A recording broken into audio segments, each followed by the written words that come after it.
এই প্রথমবারের মতো ই8 ভিসা ক্যাটাগরিতে ঢাকা থেকে কর্মী গেছেন দক্ষিণ কোরিয়ায়। মঙ্গলবার 25 কর্মীর প্রথম ব্যাচটি সিউলে পৌঁছেছে।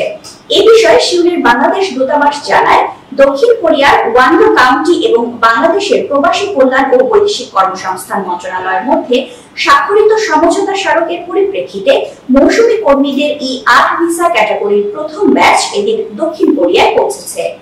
বিস্তারিত ডেস্ক রিপোর্টে। দক্ষিণ কোরিয়ার মৌসুমী ভিসায় মৎস্য খাতে প্রথম ব্যাচে বাংলাদেশি 25 জন কর্মী দেশটিতে পৌঁছেছেন। মঙ্গলবার 29 এপ্রিল স্থানীয় সময়ে 2টা ইনচন বিমানবন্দরে নিরাপদে পৌঁছান তারা।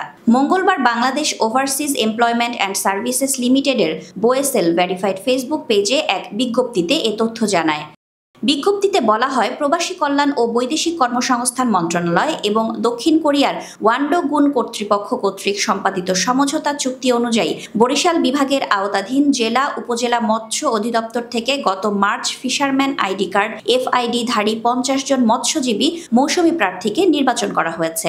তাদের মধ্য থেকে 36 জনের CCVI certificate for confirmation of visa issuance পাওয়া গেছে। বোয়েসেল আরও জানায়, উক্ত প্রার্থীদের মধ্যে 25 জনের ভিসা প্রক্রিয়ার সব কার্যক্রম সম্পন্ন করে নির্ধারিত 100 ঘন্টার প্রশিক্ষণ সম্পন্ন করে গতকাল দক্ষিণ কোরিয়ার উদ্দেশ্যে রওনা হয়েছে। বাংলাদেশ দূতাবাস মৌসুমী কর্মীদের ইনচন বিমানবন্দরে স্বাগত জানায়। দূতাবাস আরও জানায়, প্রথম ব্যাচের 25 জন মৌসুমী কর্মী মৎস্য খাতে ওয়ান্ডো কাউন্টিতে অবস্থিত বিভিন্ন মৎস্য কোম্পানিতে কাজ করবেন। বিদেশি মৌসুমী কর্মীরাও দক্ষিণ কোরিয়ার মৎস্য ও কৃষি খাতে কাজ করে থাকেন। ভবিষ্যতে এ প্রক্রিয়া চলমান থাকবে বলে জানায় দূতাবাস।